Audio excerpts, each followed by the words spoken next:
Hello,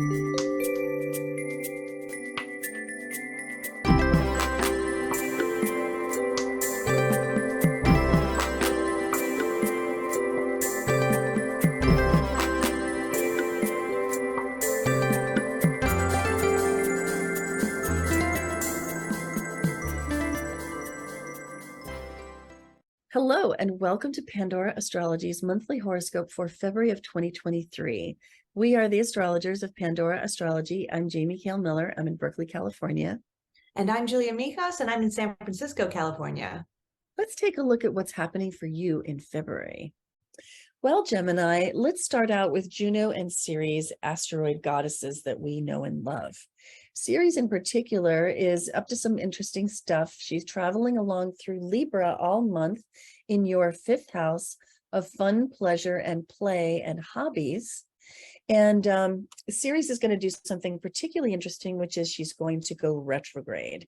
When she goes retrograde, she's usually that way for several months. So she goes retrograde in early February, right here on about the 3rd. And then she's going to be retrograde all the way until early May. When Ceres goes retrograde, we find that things get a little tangled up in her domain of life, which is food, body, and money, the practical matters that matter. And so it wouldn't be surprising if your finances got a little tangled up. Wouldn't be surprising if you found yourself reevaluating how you eat and how you arrange for security for yourself. Now, I think what's really kind of nice about Ceres in the 5th house is two things. One is it can force you, and that might not sound like fun, but listen for the results. It can force you to re-examine your luxury purchases and things that you may have bought that maybe you now have some buyer's remorse about because they don't really suit you or show off your style in the way that you'd hope that they would. So they haven't really turned into the prized possessions that you paid top dollar for. And that could be a really useful retrospection to have. Now, the other thing that I think is way better is that any planet that travels through the 5th house can be a source of fun for the duration.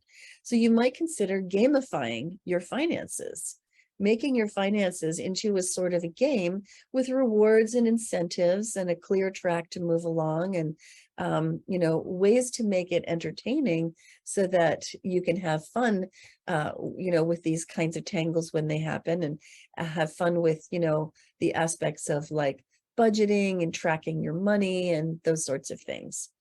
Gamify it. That could lead to some really good results. This financial rebalancing period, as I said before, it's several months long from early February to early May. And be prepared for other people to be experiencing this too in their own unique way. Juno is traveling along through Aries all month, bringing the feisty Aries nature. She is in your 11th house, and Juno loves to be in this house because she is a leader of people. She is a social leader. She is certainly the matriarch, and she is all about committed relationship and forming social ties, and she's something of a matchmaker too. So she really appreciates being in the house of community and friendship. And while Juno is here for about 2 months, in other words, for all of February and some of March as well, you might find that you want to host, you want to have your friends over, you want to go out into community, you want to make new friends, you want to expand your tribe. Maybe you want to strengthen ties amongst people in your tribe. Maybe you want to introduce some people to each other that you feel really should be connected. And this is a great transit for that. Juno in Aries can be really spontaneous and also really blunt. So don't be surprised if you do a little spontaneous matchmaking this month in your friendship circles. Hey, Julia, what's up with Venus, Mercury, and Mars for the Geminis of the world? Well, a lot of good stuff coming your way, Gemini, because Venus, the relationship planet, starts the month in your 10th house of career and public reputation. Now, Venus is adding a little bit of luck and pleasure to your career. You're enjoying going to work. And you might also be getting along well with authority figures too, also ruled by this house. Venus in the 10th can also give you a really nice boost to your public image, especially if you do anything in the public eye. Then on February 19th or 20th, depending on where you are in the world, Venus will then enter your 11th house of friends, groups, and long-term goals. So she's going to be bringing a little bit of that luck and pleasure towards getting a bit closer to some long-term goal of yours. Since the 11th also rules your friendship circles, Venus in this house can be just a great time for getting along well with your friends. Maybe they do something to benefit you, or you do something to benefit them. And if you're single, then the best thing to do is ask your friends if they can set you up on someone or set you up with someone. Then Mercury, the planet that rules your mind, starts off in your 8th house, the house of research, investigation, and other people's money too. So the 8th house has to do with the money you share with your family or with an institution like a bank, such as stocks.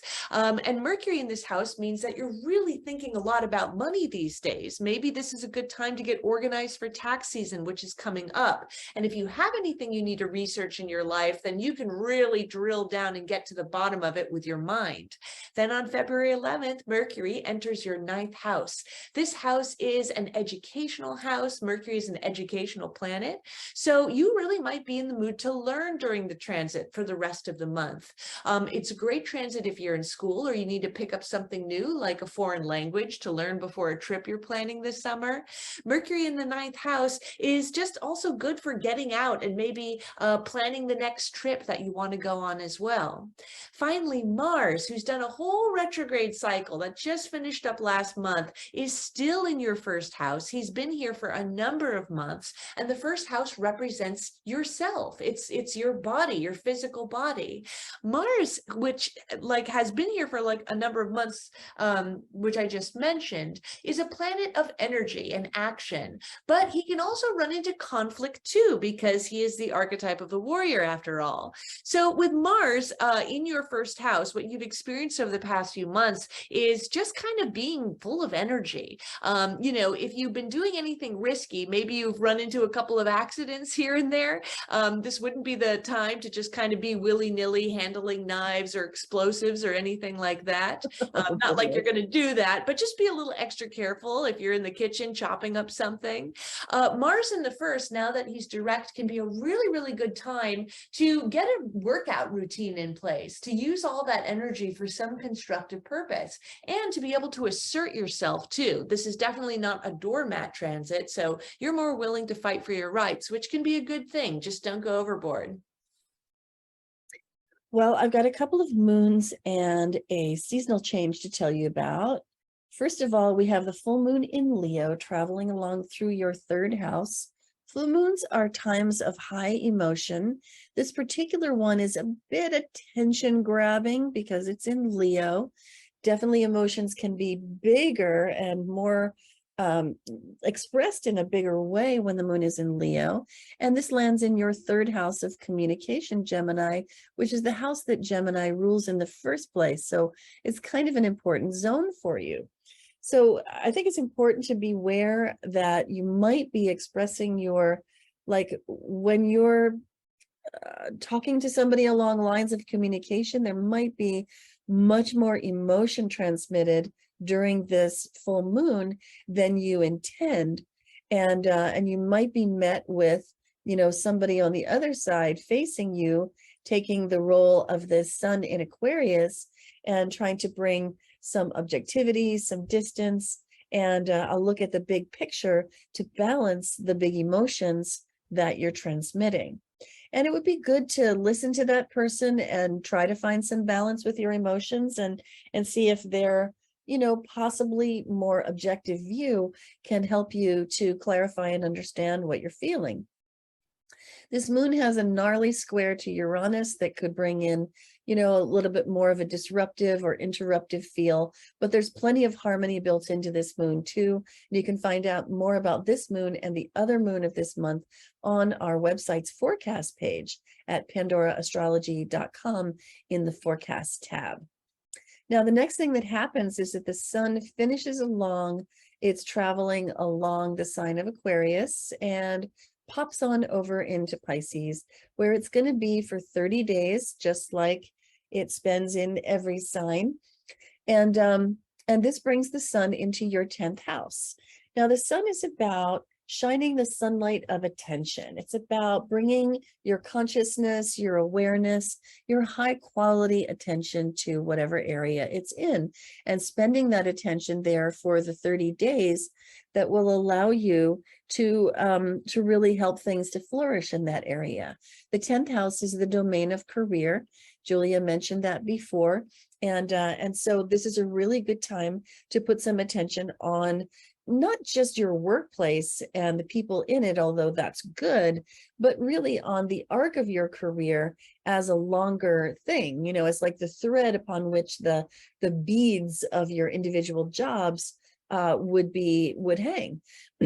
And so putting some attention on and even dreaming into your career and asking yourself, what is your vision for your career, would be a really good thing to do during this passage of the sun through your 10th house. And how much more so when the moon arrives here, also in your 10th house, and we see the new moon in Pisces happening right here on February 19th.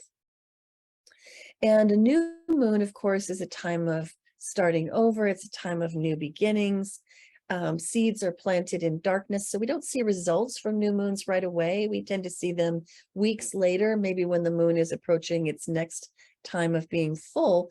This particular moon is very dreamy and imaginative due to it being in Pisces.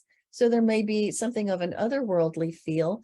This is really the best moon of the year for dreaming up something new and planting seeds about it in your imagination and shining that nourishing light of consciousness on it. And this particular moon we're calling, though, birth dreams grounded in logic because of the proximity of Saturn. Saturn demands rigor and groundedness, pragmatism, and long-term goals. So Saturn is whispering in the ear of this moon, if you're dreaming something, make it something that can be real someday. Apply some logic and some of the rational so that this dream can actually come to pass. And so this would be a really good time for doing some visualizing of where you want to be in your career in the future, and designing the goals that will get you there. If you love Pandora Astrology's free and informative horoscopes, please do hit that like button, subscribe to our channel, and share our horoscopes with your friends. Horoscopes are fun, but they're also really general. If you want to explore this month's themes more personally, we'd love to meet with you in a real live reading where you can gain powerful insights and learn what you need to make the big decisions in your career, family, or relationship. You'll find the link in the description below. Have a fantastic February, and until next time, we'll see you around the cosmos. Bye-bye.